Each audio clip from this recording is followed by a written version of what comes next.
con la conservación de tradiciones, con la conservación con la generación o la regeneración o el apoyo a cadenas productivas. Esa es la manera en la que el turismo puede realmente ser un motor para el desarrollo local en una región.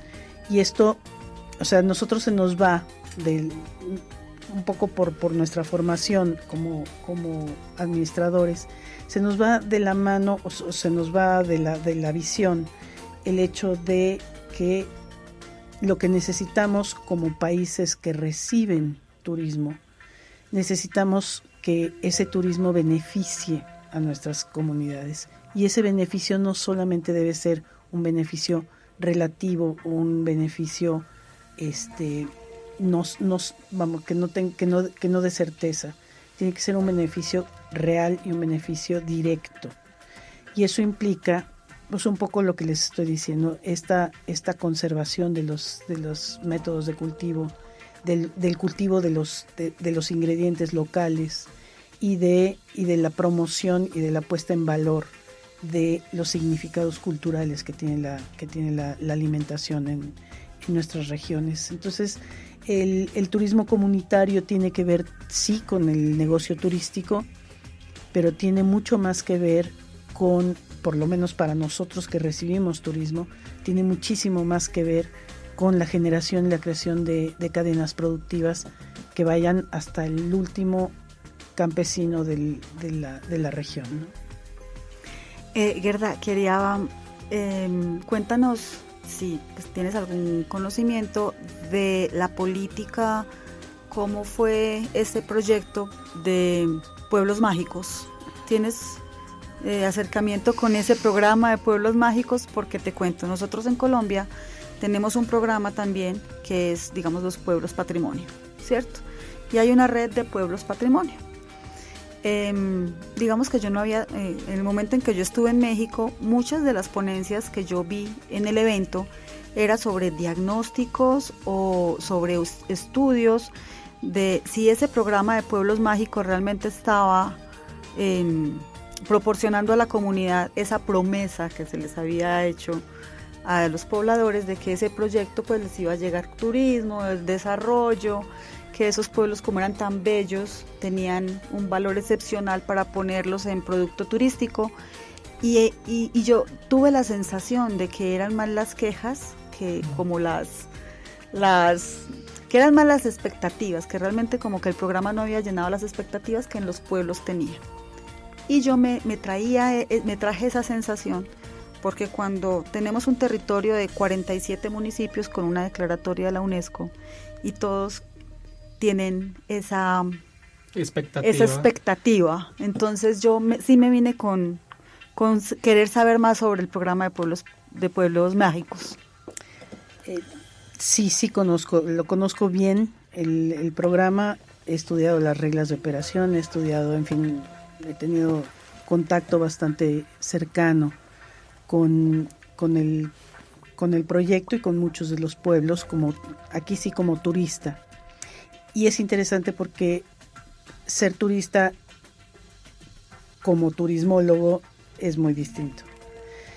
De hecho, tengo ahí un capítulo de un libro escrito al respecto y hago una crítica, sí soy, vamos a decir que soy muy crítica del programa, porque, una vez más, es un programa de gobierno, es un programa al que se le dedica un presupuesto importante, muy importante. Es el programa más importante que tiene la Secretaría de Turismo en México. Son 110 pueblos a los cuales se les da dinero para que funcione el programa, pero es, una vez más, un programa que busca el desarrollo del turismo y no el desarrollo a través del turismo, que esa es mi pregunta y ese es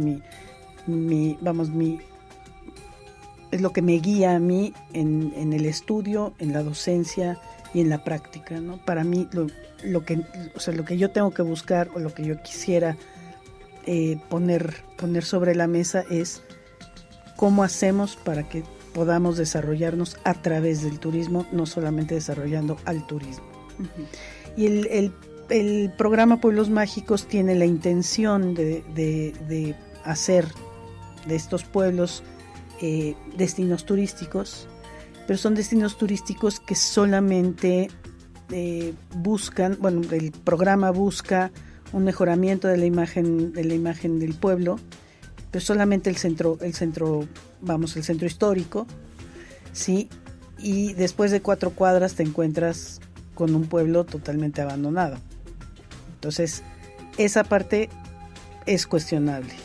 Y el siguiente cuestionamiento que yo hago es de qué manera podemos generar cadenas productivas locales para que entonces ese pueblo mágico efectivamente se desarrolle gracias al turismo.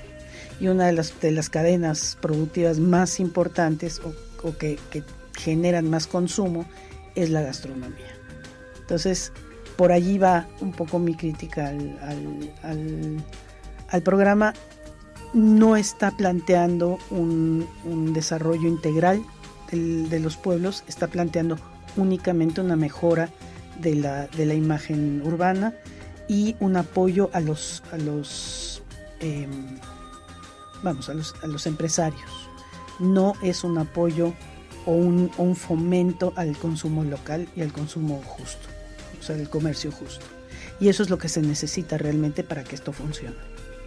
Sí, es que como yo lo veo, digamos que se enfoca mucho este recurso en un tema de promoción, ¿cierto? De dar a conocer los proyectos, los pueblos y la oferta que tienen. Un tema mucho como en infraestructura, mantener fachadas, organizar todo esto, que se vea muy bonito. Y me voy a aludir acá a un tema y es un artículo que encontré, porque es que el tema comunitario es donde yo creo que encontramos el factor de éxito en todo eso, porque cuando tú hablas de cadenas productivas, y es que entre más personas se vean beneficiadas de la derrama económica que genera el turismo, pues ahí es donde encontramos el éxito, no que esto se quede en un propietario o en 2 cabezas, no, sino que esto llegue y beneficie a una comunidad, un territorio entero. Entonces dice, el turismo comunitario beneficia la riqueza cultural de México, y esa es una frase tuya. Entonces, ahí te quiero hacer una consulta. Digamos, nosotros acá en Colombia tenemos municipios con una belleza arquitectónica y paisajística y cultural inmensa. De eso se dieron cuenta los extranjeros que vinieron a hacer acá unas inversiones y ya está en manos de ellos las propiedades y todo. Desplazan a la comunidad local y lo que quedan todos son unas fachadas y unas cosas que nos ponen tristes porque no es lo que nosotros reflejamos a través de nuestra cultura. Cuéntanos entonces cómo ha sido la experiencia que ha tenido México en este ámbito y cómo, digamos, podemos trabajar en posicionar un tema comunitario, que realmente, digamos, es donde vemos que hay un éxito y una proyección bien interesante. Mira, el turismo comunitario, como también he dicho en otros textos, es, para mí, todo el turismo está basado en una comunidad, absolutamente todo, desde el turismo de masas hasta el turismo indígena están basados en comunidades. Esto es, los empresarios, y aquí me van a probablemente, y alguien me ha dicho que no sea yo tan que es activista. Los empresarios se instalan los hoteles, instalan sus empresas y hacen uso de recursos que están a la mano y que son aparentemente gratuitos, que es la cultura y el paisaje, y se olvidan de dónde están instalados, dónde están asentados, sobre todo los inversionistas extranjeros. El inversionista local probablemente no tanto, porque tiene un arraigo en el lugar, que es el caso de Manizales. Casi todo el empresariado es local. Los inversionistas extranjeros lo que hacen es apropiarse de una serie de cosas, pero uno, en la gran mayoría de los casos, no entienden la cultura, y 2, se pierde esta cuestión de autenticidad, vamos a decir. Si el turismo con base en la comunidad es un turismo que es responsable, y aquí es uno de los términos creo más importantes, es responsable con el lugar en el que está. Sí, tiene que ser un turismo que no desplace a su gente. Eso es lo primero, ¿no? El hecho de que desplacen a su gente implica ya un problema ético terrible, y lo podemos ver ahora, y es un tema que internacionalmente es importante, un poco por donde está sucediendo, que es Venecia, es Barcelona. ¿No? Son ciudades en las que ya no viven. Los venecianos ya no viven en Venecia, y ya se tuvieron que mudar. A los turistas. Claro, a ti te encantaría estar metido en una ciudad en la que imagínate hay ruido. Que te venía comentando, hace 15 días, ¿se acuerda que estuve en un seminario en la Universidad de Caldas? Y el conferencista que venía es un doctor de la Universidad de Baleares, ¿cierto? Y nos contaba que la gente en Baleares, en Mallorca, cuando llega la temporada, en Ibiza, nos hablaba de Ibiza, cuando llega la temporada, entonces, bueno, necesitan mano de obra para bares, restaurantes, bueno, todo eso, pero no tienen dónde dormir. Alquilan los carros, los coches, ¿sí?, para que la gente duerma en coches, porque no hay acceso a un apartamento, a un piso. Y si lo hay, es a unos precios que no tienes cómo pagarlos. Entonces nosotros le decíamos, o sea, usted nos está hablando en serio que la gente en Ibiza, sí, la gente de Ibiza, o la que necesitamos para que trabaje en Ibiza, no tiene dónde dormir. Y los que logran acceder a un piso, a un apartamento, o sea, es personas que tienen que ganar mucho dinero para poderlo pagar. Allá no hay gente del lugar.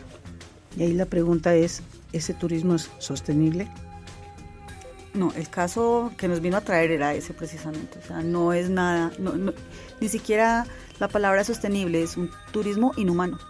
Es un turismo inhumano, sí, y hay que ver quién gana allí. La pregunta es quién gana. O sea, ¿está la necesidad en Ibiza de tener tanta gente que visite como para llegar a esos extremos? Allí tenemos que plantear también los límites de nuestro trabajo y los límites de lo que es el turismo, ¿no? Esta cuestión de dónde termina el derecho del turista y dónde comienza el derecho de quien vive en el lugar, ¿no? Y estamos llegando a extremos, sí, muy importantes. En México tenemos, yo muy cercano a mi casa está Tepoztlán, está a 20 minutos, y Tepoztlán es un infierno los fines de semana, un infierno.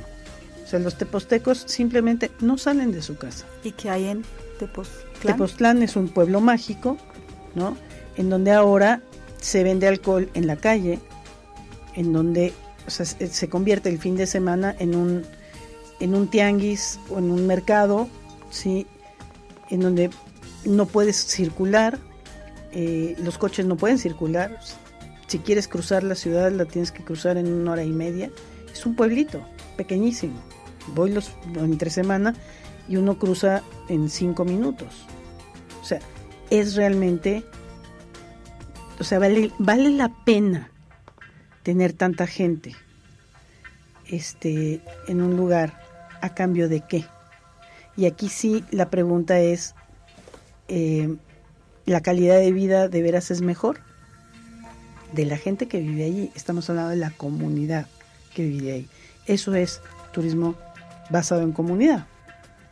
Y el turismo basado en comunidad tiene que pensar en la comunidad.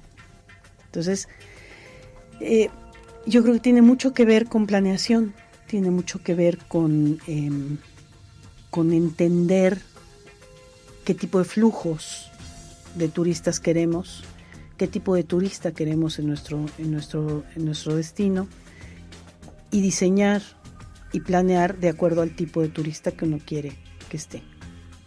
Probablemente suena elitista, pero sí es muy importante planear y tener definido el perfil del turista que tú quieres recibir. Es que yo creo que eso también pasa mucho, y es que queremos que vengan todos. Uno le pregunta a un empresario, ¿a quién le quiere? No, a la familia, al abuelo, al niño, a la mamá, al papá, que hagan de todo. Y yo creo que el camino va también por la segmentación y la especialidad. Exacto. Entonces especialicemos nuestros productos, que no lleguen acá tantas personas, que el que